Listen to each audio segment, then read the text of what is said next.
There is a ton of buzz about boring businesses right now, and it seems like everyone wants to talk about laundromats.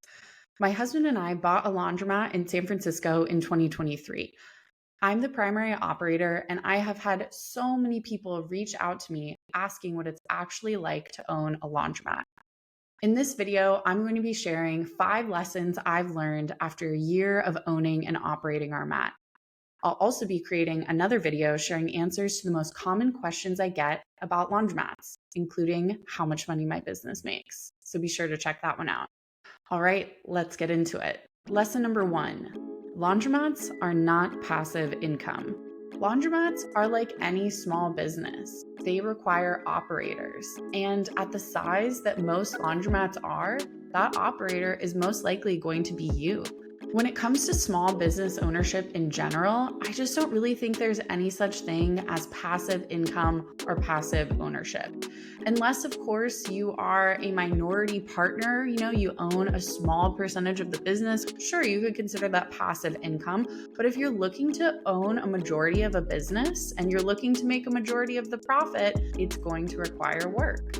Now, how much work actually goes into a particular laundromat is going to depend on where it falls on the spectrum of laundromats.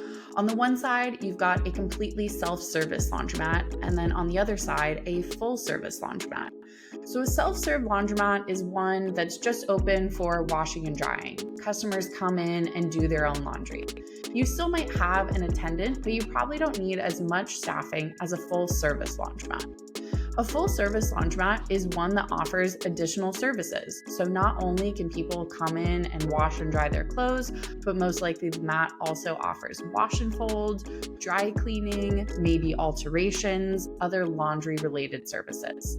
My laundromat is full service, so we offer self-serve, we offer wash and fold, and we outsource our dry cleaning. With a completely self-serve laundromat, there are less moving pieces.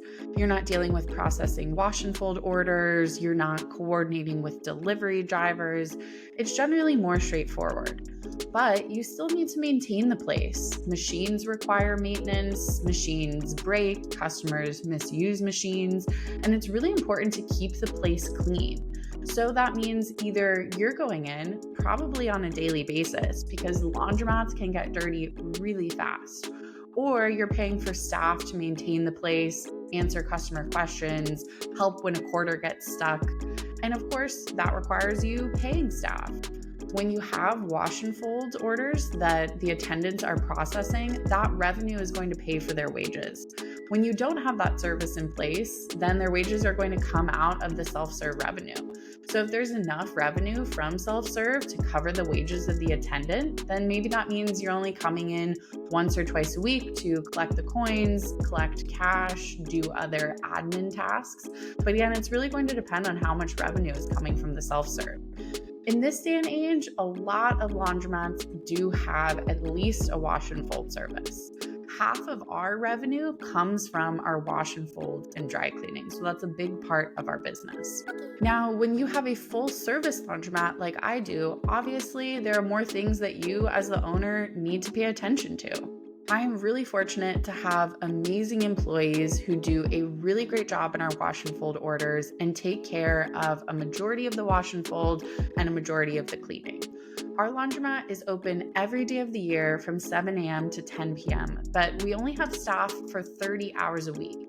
So there are portions of the day where the laundromat is unattended, and we have a remote pickup and drop-off system during those hours for our wash and fold and dry cleaning customers. I spend about 5 to 7 hours a week physically at my laundromat. I do some of the wash and fold orders and some of the cleaning, and then I also spend that time on admin tasks, getting quotes for machines, coordinating maintenance, marketing, payroll. And then I'd say I spend about 2 to 3 hours on top of that outside of being at the laundromat, working on other admin duties and figuring out how to grow the business. So in an average week, I'm putting about 10 hours of work towards my laundromat. Now, the laundromat, of course, goes through seasons. If I need to hire a new employee, then there are going to be a couple of weeks where I'm putting in more hours to train them. There are weeks when we just get a ton of wash and fold orders. If I don't want to turn down those orders, then I might need to go in and put in some extra hours. This brings me to lesson number 2.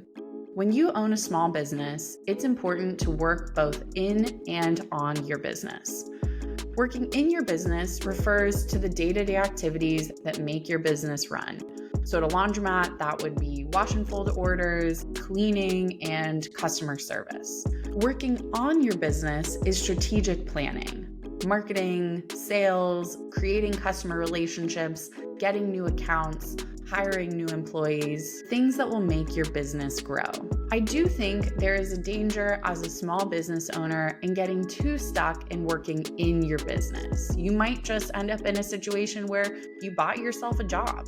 And hey, if that's what you wanted to do, that's totally fine. Maybe there are some people out there who would love to buy a laundromat and work there full time and would be totally happy doing wash and fold orders. I actually think my laundromat is a lovely place to work. But a lot of people don't go into business acquisition in order to buy themselves a full-time job. So it's important to not get stuck in a cycle of working too much in your business. It's important to replace yourself, to delegate, to find really good team members who add value to your business. But I think on the flip side, there's a danger too in working solely on your business. I have personally found a lot of value in working in my business. Like I said, I'm there physically about 5 to 7 hours a week, and I find it really valuable for a few reasons. One, I think it's really important when you're a small business owner that you are able to step in at any time and keep the business running. I only have 2 laundromat attendants, so if one of them is suddenly out sick or needs to take time off and the other one can't cover, guess who's going to be going in to cover that shift? If I had never learned the day-to-day operations of my business, if I wasn't comfortable in it, if I wasn't okay with washing people's dirty laundry and doing cleaning, then it would be pretty tough for me to step in and keep the same level of service to our customers that my employees offer.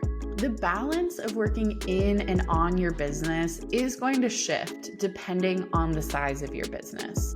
Generally speaking, the larger the operation, the more you'll be able to be at a high level. For smaller operations, which a lot of laundromats are, if an employee calls out, it's most likely going to be the owner stepping in and making sure the day-to-day tasks continue seamlessly. I think another reason it's important to work in your business is so that you're able to set realistic expectations for your employees. I know how long it takes to do a wash and fold order. I know on average per pound how long it takes to fold.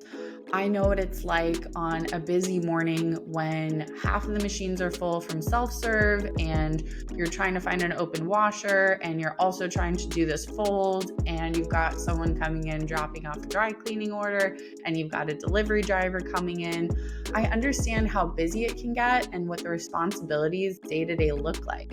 So when I'm setting expectations for my employees, I'm able to do that realistically because I've actually done the job myself. Working in my business also helps me make better operational decisions. I'm seeing stuff actually on the ground. I'm noticing bottlenecks. I'm seeing, for example, wow, we've got a ton of delivery orders. They're taking up a lot of space in the office. We should find another location for those so that when our pickup customers come, it's a lot easier for them to find their bags when they're doing a remote pickup. I always encourage my employees to give me feedback about how operations are going, but there's nothing like being on the ground there myself, understanding how my business works, and seeing firsthand what I need to do to improve it. Lesson number 3.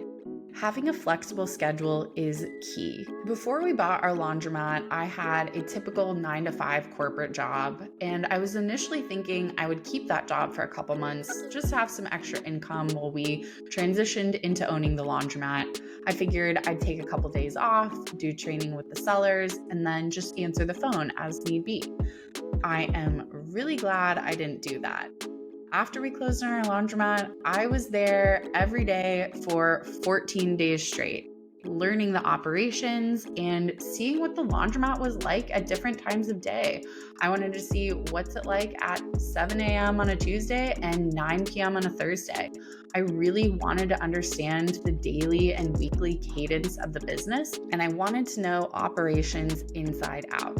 It was really important to me that I understood fully how the sellers had been running it before I made any changes to it. I am obviously not there every single day now, but there have been periods of time when the laundromat required more of my attention. There was a period of time where we had these two old machines, these 40-pound washers, and they're everyone's favorite because they're really big, but they were old and they were having all these problems, and it was taking a long time for the new ones to get sent from the supplier and installed. So we were trying to keep the machines in service as best as we could, but there were still problems with them. People's clothes would get stuck in there, or the machines just wouldn't start. And so I'd have to go in, or I'd have to figure out a way for an employee to go in and fix the problem. There are also times, like I mentioned, when there are just suddenly a ton of wash and fold orders. Sometimes that's hard to predict when those large orders are going to come in. And it's been really helpful for me to have a flexible schedule that allows me to spend time on my business as needed. Now, I will say owning a laundromat isn't my only source of income. I also broker SBA loans, and that is very flexible. I don't have to be in an office at any particular time. So that setup really works well for me. Of course, there are people who have full-time jobs and own laundromats. It can be done, but I just think it's important to be aware if you're thinking about buying a laundromat and you have a full-time job, you're going to need systems in place to respond to unexpected problems. Lesson number 4, you cannot foolproof a laundromat. I have tried, it cannot be done. There is always something that can go wrong at a laundromat. I mentioned we had those two old washers that I was so excited to replace because they were causing problems, a lot of customers having issues with them. We finally did get them replaced, and I had this naive idea that, oh great, I'm never going to get a call about a machine issue again because I got the new machines, everything's going to be great now. About a week after they were installed, I get a call from a customer saying, hey, I've got my clothes in one of these new machines and there's some error code and my clothes are stuck in there. I was like, I just bought these new machines. Turns out it was some weird error code that's actually never happened again, but it just goes to show you, even when you've just dropped $21,000 on new machines and you've had them installed, there can be issues. I had a customer the other day use one of our older washers that doesn't have a door sensor. They had a little bit of clothing stuck in the door, so when they closed it and started it, there wasn't a complete seal, and then there was water leaking from the machine everywhere on the floor. There was a time when it was raining and there was so much moisture in the air that the smoke detector went off and could not figure out how to make that thing stop. I'm on the phone with my employee trying to troubleshoot. What's important is to expect the unexpected, because the unexpected will happen. It's very unlikely that you're gonna buy a laundromat and just go in once a week to do a coin drop and collect the cash, and it's just gonna sit there nice and quiet and polite and never cause you any issues. That is not going to happen. Lesson number 5. I am really glad we did not buy a zombie mat. A zombie mat is a laundromat that is in some state of disrepair and neglect. This can really range. A zombie mat might be one that's been completely abandoned by the owners, or it might be one that's still relatively functioning, but a lot of the machines are out of order, it's dirty, clearly the owners are not paying a lot of attention to it.